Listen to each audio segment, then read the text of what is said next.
कहानी में। तो कहानी शुरू होती है और हम एक कपल को देखते हैं जो कि सुबह सुबह एक दूसरे से प्यार कर रहे थे। इसमें हस्बैंड का नाम एवन होता है और वाइफ का नाम कैरन होता है। अब वो दोनों अपना कार्यक्रम कर ही रहे थे कि तभी वहाँ पर उनके दो बच्चे केक लेकर आ जाते हैं। आज फादर्स डे था तो पूरा परिवार मिलकर फादर्स डे सेलिब्रेट करता है। इसके बाद कैरन कहती है कि आज हम सब मिलकर पिकनिक मनाने बीच पर चलते हैं, लेकिन एवन को कुछ जरूरी काम था तो वो कहता है कि मैं साथ में नहीं आ पाऊंगा। तभी वहाँ पर लुइस नाम का एक आदमी आता है जो कि कैरन का असिस्टेंट है। यहाँ पर हम देखते हैं कि कैरन एक आर्टिस्ट है और उसे अपना बनाया हुआ आर्ट कुछ ही दिनों में एक आर्ट गैलरी में पेश करना था, इसलिए वो अपने इस काम को लुइस को सौंप देती है। फिर कुछ देर बाद कैरन अपने बच्चों के साथ बीच पर जाने के लिए निकल पड़ती है और एवन घर पर अकेला बचता है। एवन एक आर्किटेक्ट था तो वो अपने प्रोजेक्ट को पूरा करने में लग जाता है। फिर उसे काम करते करते रात हो जाती है और फिर कुछ देर बाद बाहर बहुत तेज बारिश भी शुरू हो जाती है। फिर थोड़ी देर बाद एवन के घर का डोरबेल बजता है और जब एवन गेट खोलता है तो बाहर दो लड़कियां खड़ी होती हैं जो कि बारिश में पूरी तरह भीग चुकी थी। इनमें से एक का नाम बेल होता है और दूसरी का नाम जेनेसिस। वो दोनों एवन को बताती है कि हम एक पार्टी में जा रही थी, लेकिन उस कैब ड्राइवर ने गलती से हमें यहाँ पर छोड़ दिया। साथ ही बारिश में भीगने से हमारा फोन भी खराब हो गया, तो क्या हम आपका फोन यूज कर सकते हैं? एवन कहता है कि हाँ बिल्कुल, और इसके साथ ही वो उन्हें अपने घर के अंदर बुला लेता है। वो उन्हें सूखने के लिए टॉवल देता है और यहाँ पर जेनेसिस आईपैड में देखकर उसे बताने लगती है कि उनकी लोकेशन यहाँ से बहुत दूर है। तभी एवन उनके लिए उबर बुक कर देता है, लेकिन कैब को आने में अभी 45 मिनट लगेंगे। फिर जेनेसिस उससे पूछती है कि क्या हम अपने कपड़े यहाँ पर सुखा सकते हैं, क्योंकि हम पार्टी में ऐसी हालत में नहीं जा पाएंगे। एवन इसके लिए मान जाता है और साथ ही वो उनसे उनका फोन ले लेता है जो कि भीगने की वजह से खराब हो गया था। जिसके बाद वो उसे चावल के एक बॉक्स में बंद करके रख देता है। इसके बाद वो उनके लिए कॉफी बनाता है और जब तक उनके कपड़े सूख रहे थे तब तक वो लोग गाने सुनते हैं। यहाँ पर हमें ये भी पता चलता है कि एवन पहले एक डीजे था और उसके पास पड़े हुए इतने अच्छे म्यूजिक कलेक्शन को देखकर वो दोनों लड़कियां उससे काफी इंप्रेस हो जाती हैं। इसके बाद वो तीनों बातें करने लगते हैं और जब एवन उन्हें बताता है कि वो 45 साल का है तो वो दोनों लड़कियां ये सुनकर हैरान हो जाती हैं, क्योंकि उसकी फिजिक के हिसाब से वो 45 साल का तो बिल्कुल नहीं लगता।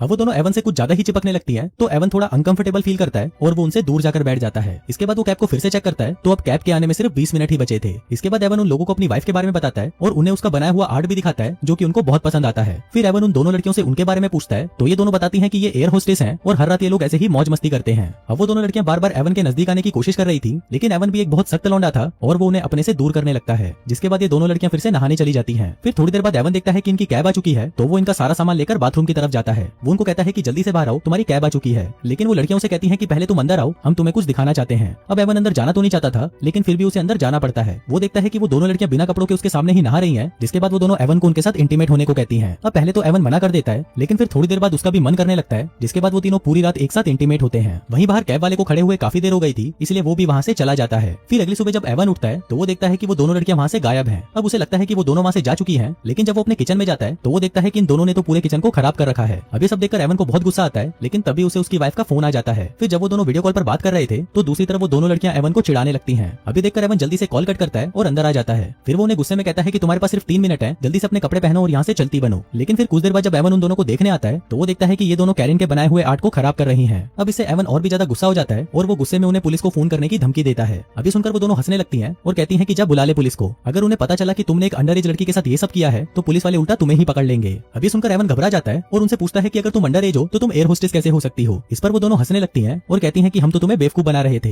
एवन उन्हें कहता है कि अगर तुम्हें पैसे चाहिए तो ले लो, लेकिन प्लीज यहाँ से चली जाओ। तभी एवन के घर की डोरबेल बजती है और वो देखता है कि बाहर कैरन की एक दोस्त आई हुई है। पर तभी वहाँ पर जेनेसिस आ जाती है और उस औरत को कहती है कि अभी मुझे एवन के साथ बहुत काम है, तो तुम कुछ देर बाद में आना। अभी देखकर वो औरत गुस्सा हो जाती है और एवन को गालियां देकर वहाँ से चली जाती है। अब एवन उन दोनों से काफी परेशान हो चुका था, इसलिए वो पुलिस को फोन करने लगता है। पर तभी जेनेसिस कॉल कट कर देती है और कहती है कि हम यहाँ से जाने के लिए तैयार हैं। इसके बाद एवन उन्हें अपनी कार में बिठाकर ले जाता है और उन्हें एक जगह पर ड्रॉप कर देता है। फिर वापस आकर वो अपने बिखरे हुए घर को ठीक करता है और वापस अपने काम पर लग जाता है। फिर रात को जब एवन अपना काम कर रहा था तो उसे वहाँ पर कुछ गिरने की आवाज सुनाई देती है। वो बाहर जाकर देखता है तो उसे वहाँ पर अपनी एक फोटो फ्रेम गिरी हुई मिलती है। अब एवन उस फ्रेम को उठाने के लिए जैसे ही नीचे झुकता है तभी जेनेसिस उसके सर पर मारकर उसे बेहोश कर देती है। कुछ देर बाद जब एवन को होश आता है तो वो एक बेड से बंधा होता है। वहीं पर जेनेसिस भी होती है जो कि अपने मुंह पर चुड़ैलों वाला मेकअप कर रही होती है। तभी वहाँ पर बेल भी आ जाती है जिसने एवन की बेटी के कपड़े पहने थे। एवन उसे गुस्से में कहता है कि तू जल्दी से इसे उतार दे, ये मेरी बेटी के कपड़े हैं। लेकिन बेल उसे नहीं उतारती और एवन के साथ जबरदस्ती इंटीमेट होने लगती है। वहीं जेनेसिस उनका वीडियो बनाती है और कहती है कि अगर तुमने हमारी बात नहीं मानी तो हम ये वीडियो तुम्हारी वाइफ को भेज देंगे। फिर कुछ देर बाद जब जेनेसिस कुछ खाने के लिए किचन में जाती है तभी एवन अपनी पूरी ताकत लगाकर उन रस्सियों को तोड़ देता है और बेल के मुंह पर एक थप्पड़ मारकर उसे नीचे गिरा देता है। फिर वो जेनेसिस को देखने के लिए उसके पास आता है, लेकिन तभी वो एक चम्मच से उसके शोल्डर पर हमला कर देती है और उसे फिर से बेहोश कर देती है। फिर कुछ देर बाद जब एवन को होश आता है तो वो फिर से एक चेयर से बंधा होता है। अब यहाँ पर वो दोनों लड़कियां मिलकर उसके साथ कुछ गेम्स खेलने लगती हैं। इसमें वो उससे कुछ सवाल पूछेंगी और अगर उसने उसका जवाब नहीं दिया तो वो एवन के सर पर लगे हेलमेट की फ्रीक्वेंसी को बढ़ा देंगी, जिससे उसके कान के पर्दे फट जाएंगे। अब वो लोग ये गेम खेल ही रहे थे कि तभी वहाँ पर कैरन का असिस्टेंट लुइस आ जाता है। दरअसल लुइस यहाँ पर कैरन का बनाया हुआ आर्ट लेने आया था। अब उसको देखकर बेल एवन को छुपा देती है और फिर जेनेसिस जाकर दरवाजा खोलती है। लुइस कहता है कि मैं कैरन का आर्ट लेने आया हूँ और तुम लोग कौन हो। तभी वहाँ पर बेल भी आ जाती है और कहती है कि हम एवन के कजन हैं। फिर जब लुइस जाकर कैरन के आर्ट को देखता है तो उसे पता चलता है कि इन लोगों ने तो इस आर्ट को पूरी तरह खराब कर दिया है। तभी उसे एवन की आवाज सुनाई देती है तो वो भागकर कमरे में जाता है और देखता है कि वहाँ पर एवन रस्सी से बंधा हुआ है। फिर लुइस उसे खोलने लगता है और वही बाहर वो दोनों लड़कियां मिलकर कैरन के आर्ट को तोड़ने लग जाती हैं। अब ये सुनकर लुइस बाहर जाने लगता है पर एवन उसे कहता है कि बाहर मत जाओ, लेकिन लुइस उसकी बात नहीं सुनता और वो बाहर चला जाता है। अब उस आर्ट को टूटता हुआ देखकर लुइस बहुत चिल्लाता है और तभी उसे अस्थमा का अटैक आ जाता है। लेकिन तभी हम देखते हैं कि उसका इनहेलर जेनेसिस ने चुरा लिया था और वो उसे नहीं देती। अब इसी दौरान लुइस का पैर फिसलता है और उसका सिर उस आर्ट पर टकराने की वजह से उसकी वहीं पर मौत हो जाती है। अब ये देखकर वो दोनों हंसने लगती हैं और इससे हमें पता चलता है कि ये दोनों पूरी तरह साइको हैं। अब वो दोनों मिलकर उसकी बॉडी को ठिकाने लगाती हैं और साथ ही वो एवन के फोन से कैरन को मैसेज करती हैं ताकि लोगों को लगे कि कैरन और लुइस का अफेयर चल रहा था, जिस वजह से एवन ने लुइस को मार डाला। फिर कुछ देर बाद ये दोनों फिर से एवन के पास आती हैं और उसके साथ वही गेम खेलने लगती हैं। फिर ये दोनों एवन से कहती हैं कि अब ये उसे भी मार देंगी। अब ये सुनकर एवन घबरा जाता है और इन दोनों पर चिल्लाने लगता है। इसके बाद वो दोनों बाहर जाकर एक गड्ढा खोदती हैं ताकि वो एवन को उसमें दफना सके। दूसरी तरफ एवन आईपैड से अपनी वाइफ को कॉल करने की कोशिश करता है, लेकिन तभी वहाँ पर जेनेसिस आ जाती है और उस आईपैड को बाहर फेंक देती है। फिर ये दोनों पूरे घर में तोड़फोड़ मचाती हैं और एवन के बाल भी काट देती हैं। फिर जेनेसिस एक गन लेकर एवन के पास आती है और उसे कहती है कि हम लोग एक गेम खेलेंगे जिसका नाम है हाइड एंड सीक, और अगर इसमें तुम हमें मिल गए तो हम तुम्हें गोली मार देंगे।